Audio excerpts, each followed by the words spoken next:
VPN bu internet orqali xavfsiz va shifrlangan ulanishni ta'minlaydigan texnologiya bo'lib, foydalanuvchining shaxsiy ma'lumotlarini himoya qilish va onlayn faoliyatini yashirishga yordam beradi.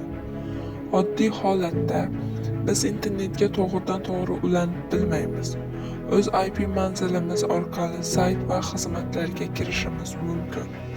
VPN ishlatilganda esa bizning barcha trafiklarimiz maxsus server orqali o'tadi va natijada bizning haqiqiy joylashuvimiz hamda IP manzilimiz yashiriladi.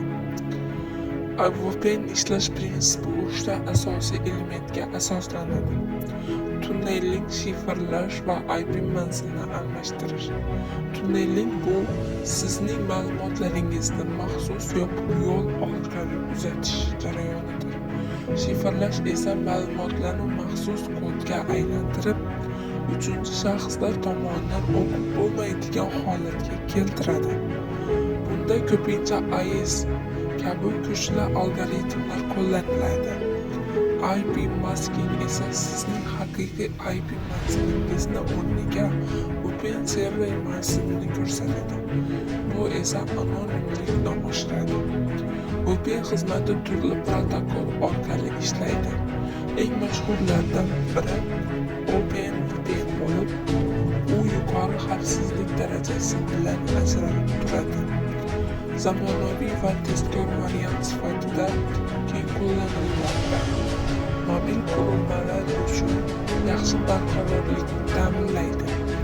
Eskiroq protokollar, masalan, hozirda xavfsiz emas deb hisoblanadi va kam tavsiya etiladi. VPNning asosiy afzalliklaridan biri bu xavfsizlik, ayniqsa jamoat Wi-Fi tarmoqlaridan foydalanganda ma'lumotlaringizni hakkerlardan himoya qiladi. Bundan tashqari, VPN sizga ko'plab cheklovlardan o'tishga imkon beradi.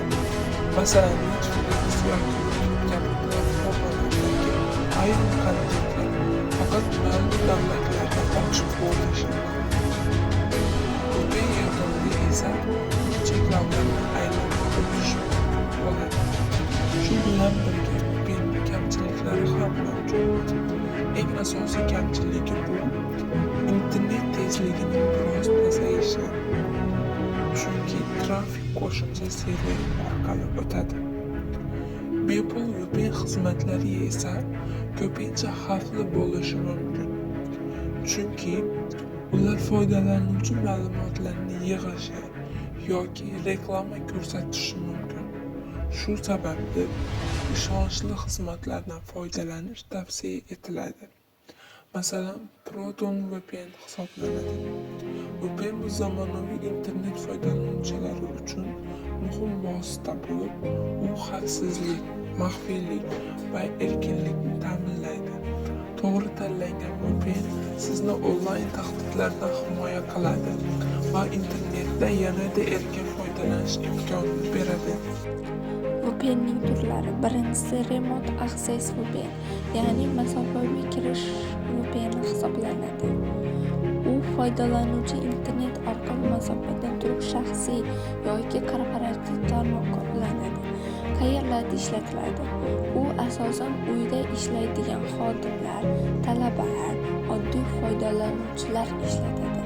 Masalan, siz uydan turib ofis serveriga ulanasiz. Ikkinchisi, uning afzalliklari oddiy va qulay, ya'ni telefon va kompyuterdan ishlaydi. Bu ikki yoki orqa tarmoqlarni CTVPN tarmog'idan qayerlarda ishlatiladi. U ikki asosan katta kompaniyalar va filiallar bog'laydi.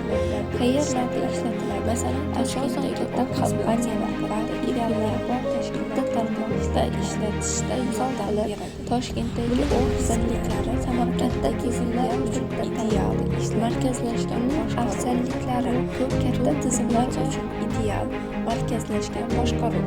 Bu tur ko'pincha kompaniyalar uchun ishlatiladi. Uchinchisi, mobil VPN. Mobil qurilmalar, telefon, planshet uchun moslashtirilgan VPN hisoblanadi. Uning xususiyatlari: tarmoq o'zgarsa ham Wi-Fi mobil internet buzilmaydi. Qayerlarda ishlatiladi?